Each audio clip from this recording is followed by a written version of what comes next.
All right, y'all, we are here with Kyle from the ACLU. Kyle, tell us, what are the goals of the ACLU, just so the people will know. Yeah, so the American Civil Liberties Union of Michigan's main goal, our driving force, is to protect and uphold the civil rights and civil liberties of all Michiganders. Yeah, I love it. What are some of the things that you all are currently prioritizing to reach that goal? Yeah, one of the things that we have a large amount of time invested in, and we're looking for some success very soon, is pushing back against license plate readers. Oh. If you've ever heard of Flock or Axon, those are the two biggest companies in Michigan that have contracts with local law enforcement, but trying to reduce the surveillance state. With cameras on every corner, we want to make sure that people's privacy is protected. Now, why did that become a priority for you all? Well, one, we see that folks from all over the country have had an invasion of privacy from being tracked. It's a very powerful tool, these cameras, and being able to timestamp when people are coming and going. You can understand patterns of movements. Folks have had, immigration enforcement has used these cameras. We know that people who are seeking reproductive health care access have been tracked with these cameras. And it's not just those issues, it's the everyday thing of local law enforcement being able to track people coming and going without a warrant, just a dragnet surveillance. It's something that crosses political lines. We've seen from some of the most conservative areas of the state to the most progressive and liberal areas of the state, people don't want to be watched. We know sociologically, if people are being watched, their actions and behaviors change, and people want to be able to live their life. Yes. I just want to be able to be the human that I am and let other people be the humans they are. Exactly. Now, with the world that we live in, right, we know civil rights are great to have, but we know oftentimes those rights are in danger depending upon what's happening. How do you all decide what to focus on? Twofold, really. We always have our mission and goal and what we're trying to accomplish, but there are things that happen, current events, based on just what is happening in different communities, and we're following what's happening in different communities. People reach out to us and ask for our assistance if they feel like their civil rights have been violated. We are evaluating those constantly. We have an intake form on our website. If you feel like your civil rights have been violated, please reach out. We can't take every single case by any means, but if there is something where we find that someone's civil rights and civil liberties have been violated, we'll step in whenever we can. Okay. Now, I noticed you said ACLU of Michigan. So, are there different ACLU chapters, or how does that work? Yeah, there is an ACLU affiliate working in every single state and U.S. territory across the country, and we have our national organization that's based out of New York and Washington, D.C. that is also following what's happening federally and assisting all of us affiliates. Okay, I love that. Yeah. All right, last question. Sure. What's your favorite civil right? I would say First Amendment for me is, it's also the most encompassing, Yeah. but freedom of speech, freedom of religion, freedom of the press, those are essential to democracies being able to function. Yeah. If we don't have those things, not to say that everything else doesn't matter, but if we don't have those things, our system doesn't work. Yeah. I love that. I'm always on the search for freedom myself in whatever, ways that might look like. Well, Kyle, thank you so much. No problem. And yes, follow ACLU of Michigan. All right, everybody, we are here with Aaron and Mackenzie from Promote the Vote. Now, what are the goals or objectives of Promote the Vote? Yeah, Promote the Vote is a coalition of organizations that are dedicated to ensuring that all eligible Michiganders who want to make their voice heard in an election are able to register and vote. One of the things that we particularly do at Promote the Vote is we work with the Lawyers Committee for Civil Rights on the 866-OUR-VOTE hotline. So that is a national nonpartisan hotline voters can call if they have any questions or issues. And so as part of that work, we help people who call the hotline, and there have been a couple instances where I've worked with folks who need a ride to the polls, right? And we've helped pair them up with an organization who can drive them and make sure that they're able to vote. Folks who think that it's too late and that they missed the election, but they don't realize you can register up until 8 p.m. on election day. So we get to tell them that positive news that they have options. So I think those are some of my most memorable moments. There are also folks from from specific communities who sometimes think that they can't vote. So like justice impacted folks, people who are like between dwellings, you know, that kind of thing. But there are options for folks to be able to vote. And so it's always really nice to be able to tell someone like who didn't think that they could vote that no, actually you can, and here's how you do it. Yeah, I love that. And especially because I think a lot of the things that we see today are just because people just don't know. Yes. You know, and people don't know what they don't know. So thank you for that work. Like, we need to make sure that folks are informed. Now, with that, right, there is this, in some places, right, people are scared to vote, whether, you know, they think something is going to happen at that voting place, or they just don't think that our elections are safe. What can we say to those people to still get them out to vote? Yeah, I think there's a couple of things. One, in Michigan, we have a few different ways that you can cast your ballot. So if you like going in person and having that community experience, you can go to an early voting site before Election Day or on Election Day at your polling place. But there's also the option to get an absentee ballot and vote from home. So if you're somebody who's worried about any intimidation tactics, or maybe it's difficult for you to leave your home, that is an option for you. So starting September 24th, ballots for the November election become available. So you can get one as early as that date. Yes, and I would also lift up that there is a lot of work happening behind the scenes, right? People don't know what they don't know. There is a lot of work that happens behind the scenes to ensure that any bad actors who might be thinking about doing something, there's a lot of checks and balances, there's a lot of monitoring happening, and there's a lot of folks working to ensure that everyone can cast their ballot, regardless of what some bad actors might think. Yeah. Last question.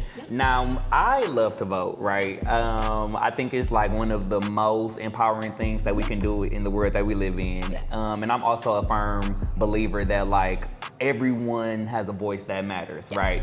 And so me being a previous classroom teacher, when I go vote, like one of my favorite things to do is like fill in my bubble as perfectly as possible. I get my sticker. What are some of your most favorite things about voting that could possibly get someone who hasn't, you know, found that joy out to vote? Yeah, I think one of the things that I've always found interesting, especially because I moved to a new township last year, and so it really was a way for me to learn more about my community. Like, there's all of these random small races, like your township supervisor, you know, the delegates, like that you just don't, even as someone in the voting space, that I don't think about often. And I think it's really interesting to give me a chance to actually learn more and get a little bit more invested in this community that I'm now a part of. Yeah, I love that. Yeah, so one of my favorite memories about voting is when me and my dad, you could walk from where I grew up, the house I grew up, like to the polling place in our local small town. And me and my dad walked and went there and voted together. I love it. And so that was nice. I love it. Now, is there anywhere that people can find you on social media, or how can they keep up with what's going on with Promote the Vote? Yes. So first off, I want to lift up michiganvoting.org. There are also Michigan Voting Instagram, Facebook, and TikTok. That is where we share a lot of our voter education. And then you can also follow us for some like more in-depth stuff and kind of like info on election news. You can find us at Promote the Vote on Instagram and Facebook as well. I love that. Well, make sure y'all follow. The more you know, the more we can be involved. So thank you. Thank you. Yes. Thank you. What's poppin', my people? We are here with Janelle Mansfield from AFT of Michigan. Janelle, what is AFT? AFT Michigan is a state federation of local unions that come together to advocate for healthcare workers, educators, and public workers across the state. My job is to be their political and legislative coordinator, which means I go to Lansing and discuss all things policy for public workers, education, and healthcare, from our budgets to, for example, I worked on a bill that would have capped healthcare at 20% out of your paycheck and upwards of 80% or more from your bosses, but something weird happened into it, but we won't talk about that.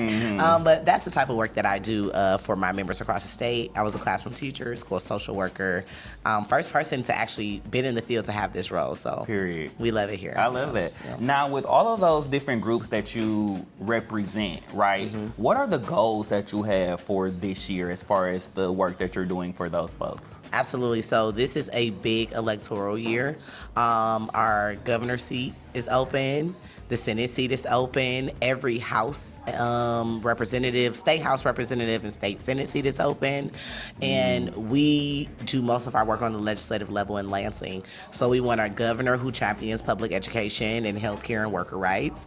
And we definitely need a legislature that supports her in that. Yeah. And there are also some key state Supreme Court seats open that we know we have a great majority that usually sides with workers. So my biggest agenda through November is to elect our allies, get them in front of our members, and get them into our community so they vote for the right people. Yeah. Speaking of that, right, there has been this huge conversation regarding DPS, CD, how those schools are managed, how they're run, all of those things, right? It's just a large conversation wrapping in so many things. And whenever I hear that, right, as a previous classroom teacher, I'm like, yes, so many things can be true, but what about the teachers? What about the people actually on the ground doing that work? How are these conversations impacting them?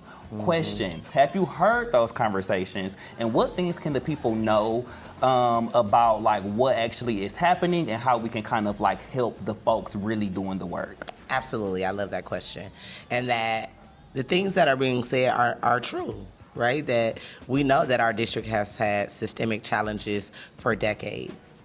But it's also not a district level challenge, it's a state level challenge. We are ranked 47 in education. Literacy is a crisis in our state. And so the number one way that we can help, even though we are incensed by the state of things, you should be attending those board meetings. That's one step. But you also should be getting your level 1 and level 2 clearances through whatever district is local to you, specifically in Detroit. I know that's the system they use, and go volunteer in the schools.